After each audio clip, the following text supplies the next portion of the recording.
Di na lang iced tea ang pipilahan sa Wendy's dahil next week may offer na rin ng fast food chain para sa matcha lovers. Ang detalye sa agenda report ni Ched Gatchalian.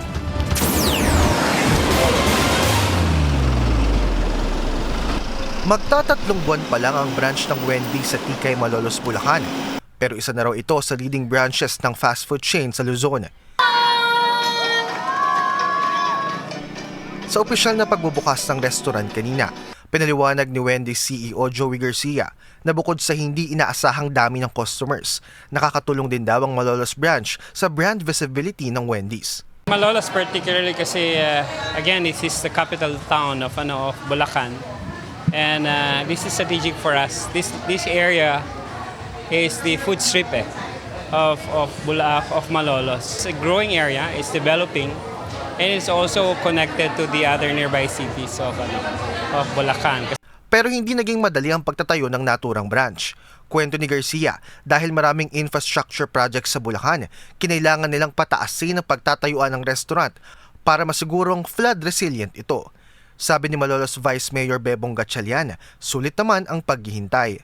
Gabi-gabi ho, black box office ho dyan. No?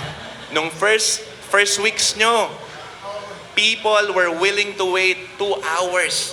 Para sa Wendy's Philippines, dapat mabalik ang halaga na gagastusin ng customer sa pamamagitan ng quality products. At hindi gaya ng ibang fast food chain, direct from the grill ang produkto nila. Wala rin daw preservatives sa iced tea. May bago rin nga abangan sa Wendy's sa darating na linggo. Matcha has been something that we've been excited to launch in our Frosty line. Normally, we continue to innovate our Frosty line.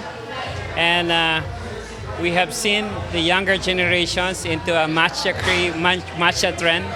And we want to tap into that trend. Posibleng magtayo pa ang Wendy's ng isa pang branch sa Malolos dahil sa lakas ng market nito. Sa kabuuan, may 103 branches na ang Wendy's sa buong bansa. Para sa agenda, Ched Gatchalian, Billionaire News Channel.